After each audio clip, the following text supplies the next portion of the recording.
the beauty of the saturation of and the death of the beastification of YouTube, which is like, spectacle. The death of spectacle. Whilst on one end, it was happening at about the same time I started trying to understand and figure out YouTube. And by the time we figured it out and we're trying to see how we can compete, it died. And it's like, oh shit, we just spent a lot of time figuring out the YouTube formula, and it died. And so the beauty of its death is that it gives us a fighting chance, better fighting chance than we had when it was there. Yeah. Now YouTube is about, YouTube is not as rewarding as it was, but the game is now about creativity and storytelling, which is a fair playground, which is what brought me to YouTube in the first place in 2013, 2014, is I wanted to express my creativity. I wanted to tell stories.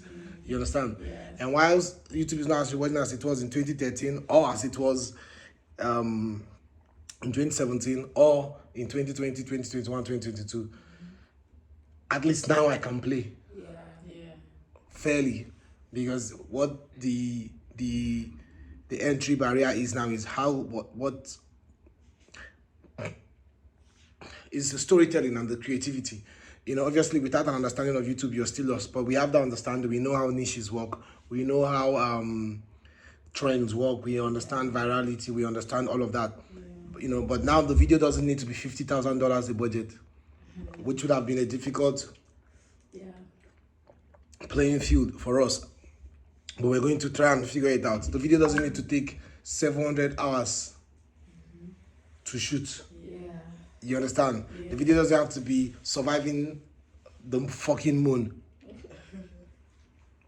So now the video is about characters and stories. Now, still not like just random videos. It still requires a level of quality, but one that we can compete in. One that money is not the primary factor. The primary factor now is character, story, creativity.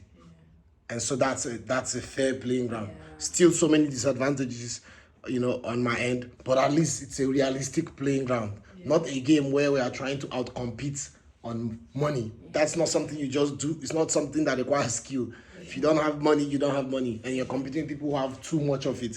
Now the competition is how interesting and how likable can your characters be, and how interesting and how likable can your story be.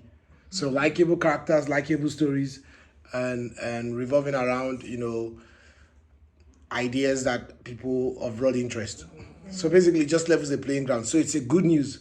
On one end, it almost feels like, I spent so many years trying to understand how this whole shit works. And after I understood how it works, it stopped working. But on the other end, on the bright side of it is that, wait, it stopped working. That means I don't need all those things I learned that I needed. Money, crazy, ridiculous endurance. Now it's just back to the thing that brought me to YouTube in the first place. Creativity and storytelling. And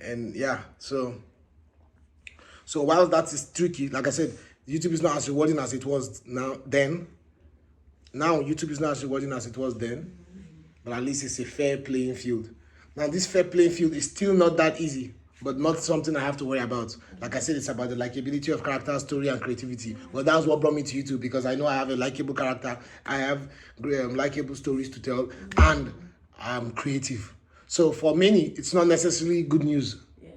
Because for the people who don't have likable characters, who are not creative, who don't have likable stories, they were really banking on spectacle to spend $100,000 on a video and get views.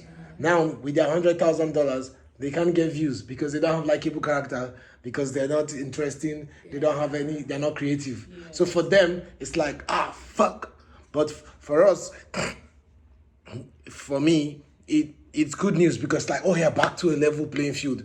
Now I can compete, because I know that what made me want to become a YouTuber is that I looked at the entire world and I'm like, fuck it, I have a chance at being the best on this platform, because I'm a likable character and I'm really creative. So I think I can play. Then I realized, oh shit, you needed $100,000. It's like, oh, this is unfair. I don't have $100,000, but I'm creative and I have a likable character and I have a likable stories to share. What the fuck do I do? Oh my god, and all of a sudden it's like, oh shit, now it's back to this. You understand? So it's a level playing field for us, for many, like people like Mr. Beast back in the day. It was because he didn't have a likable character. He was not creative. He was not really creative. He didn't have a likable stories to share like the Logan Pauls. They had likable characters. Mr. Beast didn't really, and that's how Spectacle was born. Because out of frustration of I have nothing to share, people would not watch me. I've tried everything, they wouldn't watch me. And he says, fuck it. What if I count to 100,000? Oh shit. What if I spend 100,000? How about 1 million, 10 million? Oh shit, I just can't stop it now. You understand? And so the reverse is the case here. And yeah, so it's a beautiful thing that it's still not easy to win, but at least it's winnable. At least there's a fighting chance. So now it's about fighting, So yeah, that's the good news. It almost puts to it's almost like every video we made on this channel from like the early beginning of it to the point before now was all just like not useless per se, but an understanding of something that has become obsolete. Yes. And what matters now is literally what I'm just saying now, and it's like YouTube is kind of back to what it was, where I don't need all those English and all those things to succeed. But all those things play the role in getting to this understanding and being able to, when we finally start, being able to truly have dominance with all that knowledge that we've packed from that. Because we know now that characters and stories, even though the characters and stories is what the playing field is about now, you have an edge when those characters and stories carry some level of spectacle, but not an insane level. And part of that spectacle is spectacle of character. How spectacular a character is, how spectacular a story sounds, and the relationship between the characters. So yeah, it's just cool to see, even just looking at this shot with the background and the way I look, and in comparison to the videos before this thing, I look so much less stressed, relaxed, confident, excited, and I don't know if confidence is the word. I looked very confident as well, but just so much relaxed, so much figured out, and just so much more relaxed. And thankfully, YouTube as well.